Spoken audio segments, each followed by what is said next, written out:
नमस्कार दोस्तों, मैं पंकज। मेरे भक्ति वैभव चैनल में आपका स्वागत है।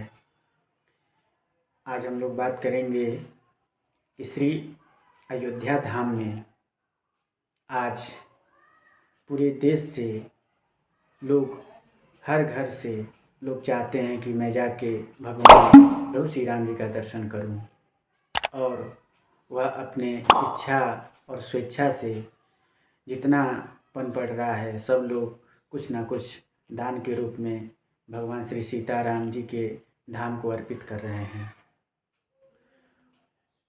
जिस तरह जब भगवान राम लंका जाने के लिए राम सेतु का निर्माण करा रहे थे, तो उसमें बड़े से बड़े बलवान, बड़े से बड़े बानर और छोटे से छोटे जीव भी अपने सामर्थ्य के अनुसार उस राम सेतु के निर्माण में अपना सहयोग प्रदान कर रहे थे। उसी तरह जिस तरह एक गिलहरी का जो वर्णन आता है, एक गिलहरी अपने सामर्थ्य के अनुसार मट्टी में लौट कर जाके फिर उस पुल पे अपने शरीर को झाड़ती थी, उसी तरह आज हम लोग के भारत देश से ही नहीं बल्कि पूरे विश्व में हर एक देश से लोग अपने स्वेच्छा, अपने सामर्थ्य के हिसाब से भगवान राम के धाम में दान दे रहे हैं। और इस समय सुनने में आ रहा है कि हमारे भगवान राम अरबपति हो गए, खरबपति हो गए। तो मैं ये कहना चाहता हूँ कि हमारे राम अरबपति खरबपति क्या, वो एक बार इच्छा कर लें तो ब्रह्मांडों की रचना हो जाती है। तो ये अरबपति खरबपति बनना उनके लिए कोई मायने नहीं रखता है। कोई अपने स्वेच्छा के अनुसार 108 फुट लंबा अगरबत्ती का दान कर रहा है जो 3-3 महीने तक जलेगा। कोई इतना बड़ा दिए का निर्माण करा रहा है जो कितना 50-50 उसमें टन घी लग रहा है। कोई सोने चांदी का उनको आभूषण प्रदान कर रहा है, कोई तीर धनुष सोने चांदी का दे रहा है। तो सब अपने सामर्थ्य के अनुसार अपने जो भगवान ने उनको दे रखा है उसी हिसाब से सब भगवान के चरणों में अर्पित कर रहे हैं। और आज अयोध्या धीरे धीरे, जो पुरानी अयोध्या थी यानी त्रेता युग में जो अयोध्या था, वही अयोध्या धीरे धीरे बनने के कगार पे आ गया है। जब भगवान राम 14 वर्ष के वनवास के बाद अयोध्या में आकर विराजमान हुए थे, तो आप उत्तरकांड में पढ़ेंगे कि क्या क्या परिवर्तन होता है जब भगवान आके अपने सिंहासन पर विराजमान होते हैं एक राजा के रूप में। तो रामचरितमानस में 2-4 चौपाई के माध्यम से हम लोग जानेंगे कि अयोध्या कैसी होती थी। तो पहला चौपाई है, जब भगवान राम अयोध्या आते हैं तो अवधपुरी प्रभु आवत जानी, भई सकल शोभा की खानी, बहई सुहामन तिभिद समीरा, भई सरजू अति निर्मल नीरा।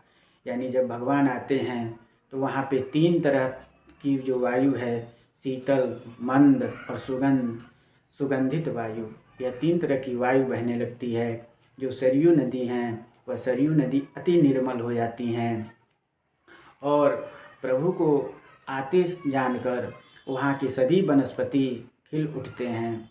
वहाँ हर तरह के लोग अपने बैर को भुलाकर आपस में मिलजुल कर रहना शुरू कर देते हैं। प्रभु विलोक हर से पुरवासी, जनित वियोग विपत्ति सब नासी, प्रेम आतुर सब लोग निहारी, कौतुक कीन कृपाल खरारी। और वहाँ के पुरवासी यानी जो अयोध्या निवासी हैं सब हर्षित हो जाते हैं। जैसे कोई अपने मनपसंद चीज़ को पाकर हर्षित हो जाता है, उसी तरह भगवान राम को पाकर वहाँ के लोग हर्षित हो जाते हैं। दैहिक दैविक भौतिक तापा, राम राज नहीं काहू ही व्यापा, सब कर नरहि परस्पर प्रीति, चलहि स्वधर्म निरत सुत नीति। यानी जो 3 तरह का ताप होता है, दैहिक दैविक भौतिक, वह तीनों तापों का नाश हो जाता है। यानी किसी भी प्रकार का कोई रोग नहीं व्यापता है जब भगवान राम अपने सिंहासन पर विराजमान होते हैं। सब नर करहिं परस्पर प्रीति, यानी सभी लोग आपस में प्रेम भाव से रहना शुरू कर देते हैं, क्योंकि जहाँ स्वयं धर्म को धारण करने वाले भगवान विराजमान हैं, वहाँ अधर्म कैसे हो सकता है। चारों चरण धर्म जग माही, पूरी रहा सपन्यों अगनाही। राम भगत रत नर अरु नारी, सकल परम गति के अधिकारी। अल्प मृत्यु नहीं कौन्यु पीरा, सब सुंदर सब बिरुज शरीरा। नहीं दरिद्र कोई दुखी न दीना, नहीं को अबुध न लक्षण हीना। सब निर्दम्ब धर्म रुत पूनी, नर अरु नारी चतुर सब गुनी। सब गुणज्ञ पंडित सब ज्ञानी, सब कृतज्ञ सब कपट सयानी। यानी वहाँ किसी की अल्प मृत्यु नहीं होती है, यानी जो कभी कभी हम लोग बीच में ही हम लोग की मृत्यु हो जाती है, यानी हम लोग का जीवन जो एक जीवन होता है 60 65 70 साल का, उसको जिए बगैर आदमी कभी एक्सीडेंट से मर जाता है, कभी जल के मर जाता है, कभी डूब के मर जाता है। यानी अल्प मृत्यु नहीं होता है भगवान के राज्य में। जब भगवान स्वयं विराजमान होते हैं तो अल्प मृत्यु समाप्त हो जाती है। वो जो भी व्यक्ति होता है वो अपने पूरे आयु को पूर्ण करके ही मृत्यु को प्राप्त करता है। तो भगवान के सिंहासन में बैठने पर यह सब प्राप्त होता है। वहाँ के सभी लोग कोई दरिद्र नहीं होते हैं। जहाँ भगवान विराजमान होते हैं तो वहाँ एक एक लोग दरिद्रता समाप्त हो जाती है। आज देखिए अयोध्या में पूरा वैभव से भर गया है।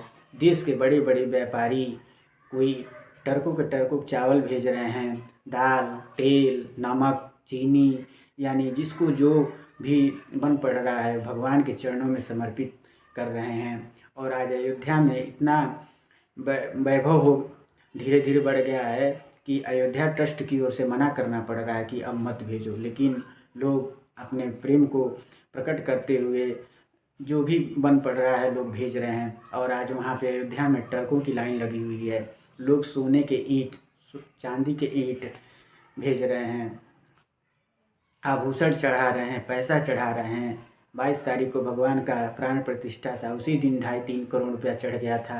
यानी कहने का मतलब ये है भगवान स्वयं नारायण हैं, और जहाँ नारायण रहते हैं वहाँ महालक्ष्मी भगवती माता सीता माता राधा जी वहाँ रहती हैं।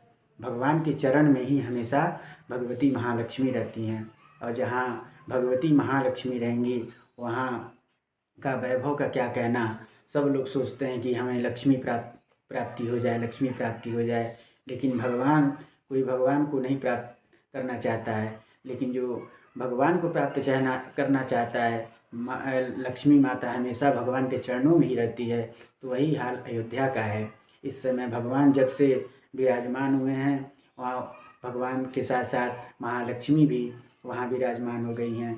और जहाँ भगवान और महालक्ष्मी दोनों लोग रहेंगे उस प्रदेश उस क्षेत्र का क्या कहना। वहाँ स्वयं सभी प्रकार की संपत्तियाँ वहाँ अष्ट सिद्धि नवनिधि जो माँ भगवती की जो दासी हैं, अष्ट सिद्धि नवनिधि यानी वो सभी सुख संपत्ति प्रदान करने वाली देवियाँ होती हैं। और वो सभी माँ भगवती सीता महालक्ष्मी माता राधा जी की सेविकाएं होती हैं। और जहाँ भगवान रहते हैं वहाँ महालक्ष्मी रहती हैं, वहाँ उनकी अष्ट सिद्धि नवनिधियाँ होती हैं। और इस तरह वहाँ सुख संपदा दिन पे दिन बढ़ता जाता है। वह ऐसे ही बढ़ता है जैसे किसी धन को उधार दिया जाता है, उस पर ब्याज दिन पे दिन बढ़ता है, उसी तरह वहाँ पे सुख संपत्ति बढ़ती रहती है। तो भगवान विराजमान हो गए हैं और हम सब यही आशा करेंगे कि हम लोग के देश से दुख दरिद्रता रोग शोक सबका नाश हो। भगवान श्री सीताराम जी का हम सब पर कृपा हो। और आज सिर्फ हिंदू ही नहीं भगवान का दर्शन करने जा रहा है, बहुत मुस्लिम वर्ग के बहुत सारे लोग, जैन धर्म के, बौद्ध धर्म के और सभी धर्मों के, ये किसी एक धर्म के राम जी नहीं हैं। भगवान राम इस देश के आदर्श हैं और हम सभी उन आदर्श का पालन करने वाले हैं। तो सभी धर्मों के लोग अयोध्या में भगवान के दर्शन कर रहे हैं और अपने जीवन को परिपूर्ण बना रहे हैं। तो हम भी लोग बहुत जल्द ही अयोध्या धाम में भगवान का दर्शन करने पहुँचेंगे, लेकिन अभी नहीं, क्योंकि अभी वहाँ बहुत भीड़ है। भीड़ ख़त्म हो जाने के बाद सब लोग चला जाएगा, दर्शन किया जाएगा और अपने जीवन को धन्य बनाया जाएगा। अगर यह मेरा वीडियो अच्छा लगा हो तो आप मेरी वीडियो को लाइक शेयर सब्सक्राइब करें। जय श्री सीताराम।